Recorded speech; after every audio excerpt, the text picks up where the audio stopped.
Hello.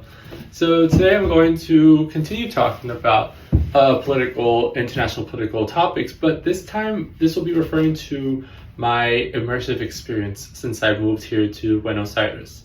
So since moving here, I have been here for a little over a month now, and I have gained already an expansive political knowledge about just the dynamics of both here, Argentina, wider Latin America, and just in general about the world and the entire international polity. So the following points that I'm going to be talking about, I received from both engagement with locals, especially those around my age brackets in their 20s to 30s, as well as from attending lectures that have been related to relevant political themes in Latin America, more specifically in Argentina, and I've created an analysis from this that kind of expands into the wider prospect of things. So the locals I engaged with were not entirely from Argentina, as a good portion of the people I met with were from other Latin American countries, including Brazil and Chile. I gathered notes related to the concerning themes that many Latinos care to discuss with me when I ask them the following question, either word for word or in similar words that offer the same meaning. I am studying the politics of Latin America, and more specifically of Argentina. So I'm getting to know people here to enhance my understanding of the topic. Or the Spanish translation, which is the same thing. Estoy estudiando la política de la América Latina con un enfoque en Argentina. Por eso estoy conociendo gente aquí para mejorar mi conocimiento del tema. So while engaging in these conversational interviews, I made sure to listen to their concerns and ask follow-up questions to attain a better understanding and provide context to the relevant points. This was all in an effort to get more informed about the political dynamics of Latin America from this immersive position that I aim to achieve when moving here, and to attain a better understanding of the political history and the dynamics of Argentina more specifically,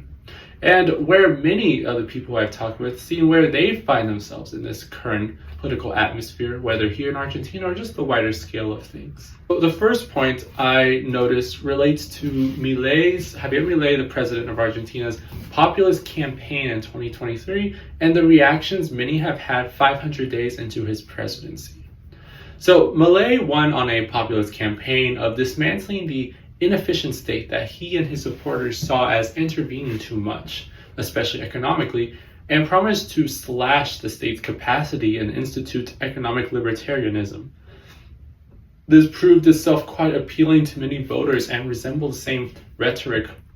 figures like Donald Trump or Jair Bolsonaro have campaigned on as an outsider of politics, who would go against the institution of traditional politics and politicians.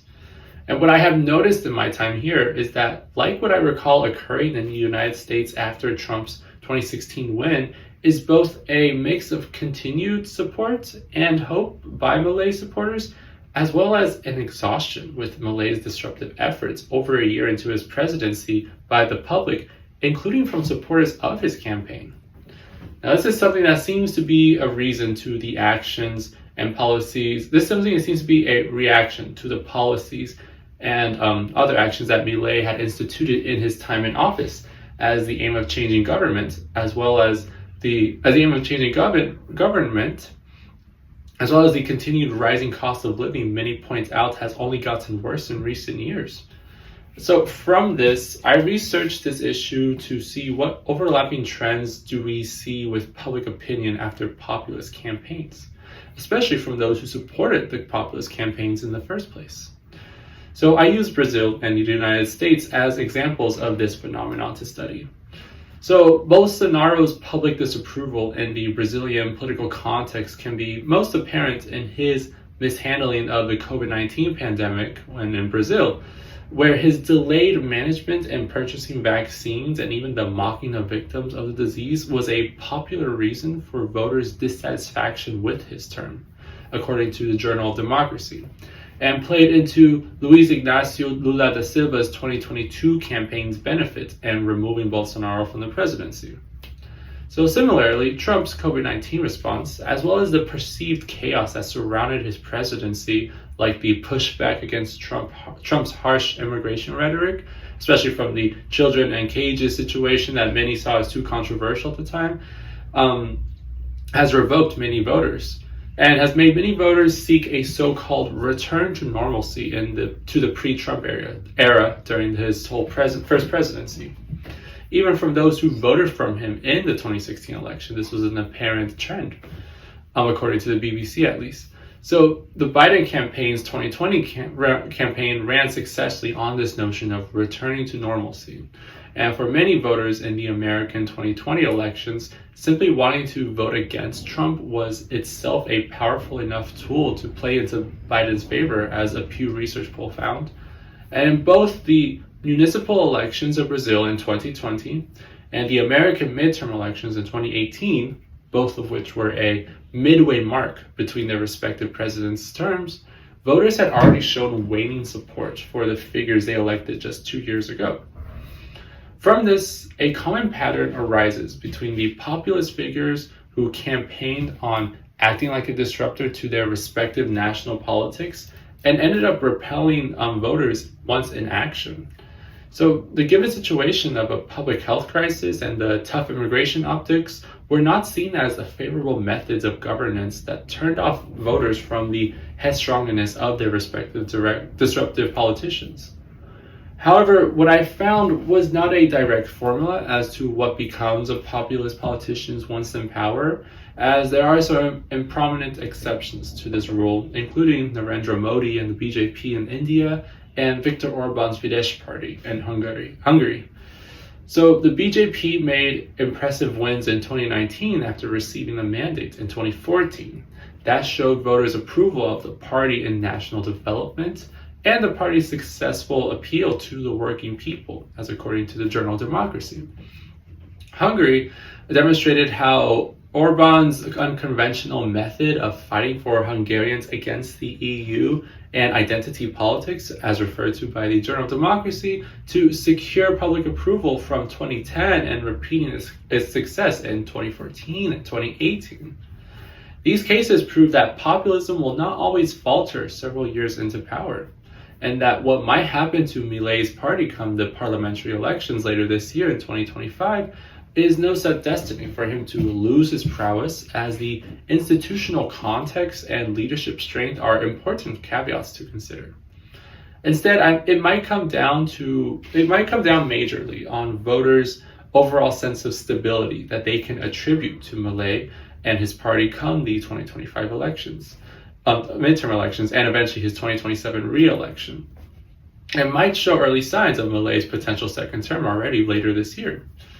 But I also want to highlight that my sources bias, some of the bias from my sources, as the ones I use, have a more liberal democratic bias whose definition of illiberal is subjective to someone that Bolsonaro or Orban might not call illiberal, as this article did portray Viktor Orban's power as an illiberal democracy movement. So another growing trend that I have witnessed is the parties that have been carefully considering American relations with their respective countries. For example, the left-wing parties of not only Argentina but also Brazil are currently redesigning their policies, especially around US cautious rhetoric in the midst of the second Trump presidency. Now, this is a phenomenon expressed through different political measures. In Argentina, the main opposition party, the left-wing Unión por la Patria, or the Union for the Homeland, had been running their campaign with a sharp focus on the alliance that the right-wing Milei has with the US, especially following the June ruling from an American court for Argentina to return 51% of the Argentine state-owned petroleum company YPF's shares outside of Argentine control. From this decision, the left had been framing Milei's perceived initial compliance to this issue as anti-Argentine sovereignty that risked giving away Argentina's autonomy over their own major petroleum company. Because Milei, as they portrayed it, was in favor of American interests, especially from his alliance with Trump and the attempted adoption of the US dollar he ran on in his campaign. and not for Argentina, as some campaign posters I saw actually portrayed him to be someone who's working for American interests and not for Argentine interests, which the Unión por la Patria framed their party as. Now, the Unión por la Patria, with the former president Cristina Kirchner and Alex Kistishov, the Kirchner's former minister of economy, are the leaders of this party and in leadership roles, and have framed the ruling as an incursion on Argentine sovereignty. Now, this didn't look entirely positive for Milei, especially as Milei had hinted at wanting to privatize the state-owned company during his 2023 campaign. However, once the ruling occurred, Milei vowed to protect Argentine interests in the company, and a recent development on the 15th of August, where an American appeals court actually delayed Argentina from having to hand over the shares that the previous court ruling found, has recently just shifted this issue. This has now placed Milei's government in a comparatively more favorable position than before, as Unión por la Patria's framing of Milei as allowing an infringement on the state-run company has not shown itself a viable campaign point at this recent moment. The Unión por la Patria has not even commented yet on this, and we are waiting to see what will become of this issue and just the entire political dynamics here. Thus, this is one example of light opposition to American influence through Argentina, whereas Brazil has a more pronounced rhetoric in development. So Brazil is undergoing a different situation where Donald Trump placed large tariffs on Brazil, apparently in regards to the judiciary that will put former President Jair Bolsonaro on trial for attempting to overturn his 2022 presidential loss. Thus, the ruling left-wing party, headed by Lula da Silva, has provided his party the chance to express Brazilian economic nationalism as a cause that the left is fighting for. Da Silva has handled Trump's tariffs on Brazil as an unacceptable infringement against Brazilian national sovereignty, assuring that he won't be humiliated by Trump nor impose retaliatory tariffs. Da Silva and his party have been framing themselves as standing up against the perceived efforts by Trump to damage the Brazilian economy, as was reported by Reuters World News. Bolsonaro's party, as the main opposition to Da Silva, has been working to use the tariffs as a political tool against Lula's government and the judiciary that intends to try Bolsonaro in his upcoming trial. So, the Bolsonaro's right-wing party is playing a balancing act in wanting to remain on the US's good side while trying to justify the tariffs and sanctions against what they perceive as a corrupt judiciary in their own country. And that they, as the right-wing party from Bolsonaro's side, are the party looking out for Brazil's real interests. Now, these are only recent developments, and from the Brazilians I've met with here, it's a difficult position for some who want justice to work properly while also wanting a judicial system that is especially from that is more fair, that is not as fair as some see, and some see as an already biased system, especially from the prosecution process itself of Bolsonaro, with Alexander de Moraes as a figure who have been criticized as not an entirely uncorrupt justice to work on Bolsonaro's case. Thus, the sanctions against the judiciary don't seem entirely unreasonable for some who do want justice to be exercised at the most impartial level. And since we don't know if this messaging will work, of the whole left kind of working on a US cautious rhetoric, then we can definitely say that this is the approach that leftist groups in Argentina and Brazil will adopt in the coming years. For example, Argentina, under Milei's government, has also made a recent deal with the US to allow an increase in Argentine immigration to the US. We will see if this US-weary sentiment will remain strong enough to win the left support in their upcoming elections, but this is a development that I will continue to follow. So the final point that I gathered relates to the political rights political development, and the relevance of the term reactive in recent times especially. So I attended a lecture actually that discussed the political right in Latin America And one key point that stood out to me was the issue with associating the right as reactive, at least in the Latin American context. One of the speakers, Catalina Smulovic, a professor at the University Torquemada di Tella, said, and I quote, "El derecho ha sido proactivo, no reactivo." Or in English, the right has been proactive, not reactive. Reactive usually entails acting after an action happens, something commonly associated with conservatives and liberal democracies who aim to conserve the institutions and practices that the left would usually instigate. However, the right in Latin America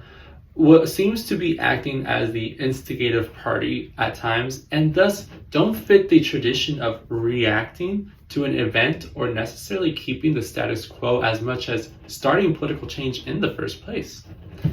We can see this in neoliberalism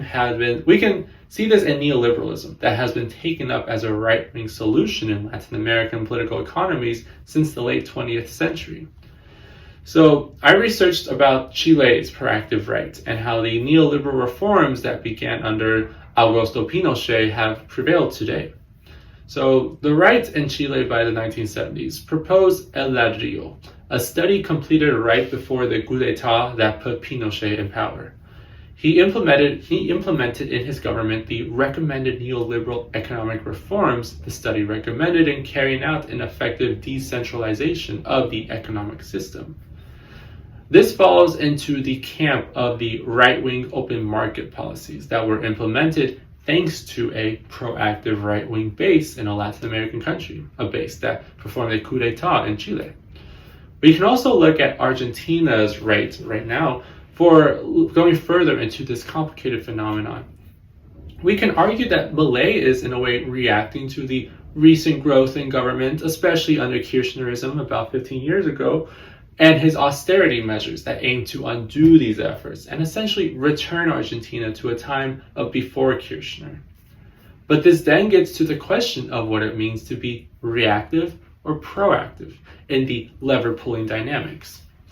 Does reactive necessarily mean responding to something in the political sphere, which would entail not introducing anything new, but bringing back to a time of before? Or does it also have a sense of proposing something new? So, and especially if something is considered reactive or calling the right reactive, does this not undermine what it means when we call the right reactive, when in fact they might just be trying to move the country more even than the left at times? So, especially in the time when we have seen such changes occur in neoliberalism, globalization, and even anti-institutionalism that's developing right now, not only is the right not a monolith of the reactionary politics we traditionally associated them with, but it becomes almost an obsolete term to describe the right's actions when they have been both adapting and instigating change. It's worth considering if the term reactive is an appropriate term to use when we see clear examples of the right in Latin America not simply maintaining the status quo, but making new structures. And in fact, we can, by contrast, portray the left as more reactive in certain situations. I wonder, so is the Argentine left with the Unión por la Patria in Argentina trying to prevent Milei's proactive efforts in redesigning government not in itself a reactive stance? The terms reactive and proactive are two polar ideas in theory, but in practice are quite hard to identify with the context of government's role or open market reforms, especially as the right has been developing a new face in Argentina and even in the United States in acting as the provocators of government and instigating change that the left in their respective countries seem to develop their politics around resisting this change, and thus might appear more reactive than they have been traditionally associated with before in trying to what they have been traditionally associated with before in trying to maintain the status quo of government from anti-institutionalists like Milei or Trump. This horseshoe theory of politics that we recall where the reactive and the reactionary policies are more on the right side of the horseshoe, that link is therefore becoming more nuanced and should take into consideration the situational context where the left has been acting more reactive in recent specific political contexts, such as the ones I just provided. So thank you for watching. I already put the links for where I got some of these sources from in the description, but thank you for watching, and I will see you in the next video.